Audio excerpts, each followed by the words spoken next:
okuvaako ew'omukulu gwe bayita John Blaq. Management ya John Blaq entegeezezaako wano John Blaq asimattuse akabenje olunaku olwaleero dakiika ntono nnyo yakasimatuka akabenje. Abadde mmotoka ye UBJ eri UBJ 068V ebadde egenda Serere. Nga bwomanyi nti ennaku zino ebivulu bingi nnyo saidi z'Esserere campaign za waliwo ekifo ky'okuddibwamu okubanga bagenda kulonda kati campaign ziri maaso zigenda maaso.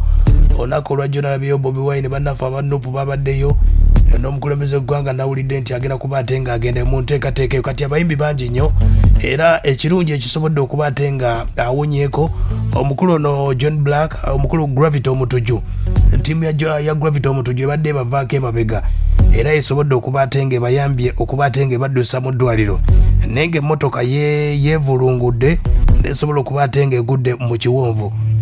Abayimbi bannyo bazze nga obubenje buno bubatwala. Twakafiira omuyimbi Lady Grace n'abayimbi ab'enjawulo abali mu kabenje ka Ronald alimpa amagulu akadde gano alimpa tegannaterera bulungi naye nga tusaba okuvuga obulungi. Yenteekateeka eyo okuvaako wa John Blaq agamba yeebazizza omutonzi okuba ate nga amuwadde chance ey'okubiri neyeebaza ne Gravity Omutuju olw'okuba nti amudduukiridde kubanga badde batambulira ku kkubo lye lumu ate bonna nga bagenda Serere mu mbeera ya campaign ey'okuba ebivulu abasobodde okuba ate nga beesimbyewo okubayimbirako naye nga z'ensonga z'omukulu gwe bayita John Blaq embeera si nnyangu wadde n'akamu kumuteeka mu ssaala basobole okuba ate nga bitere.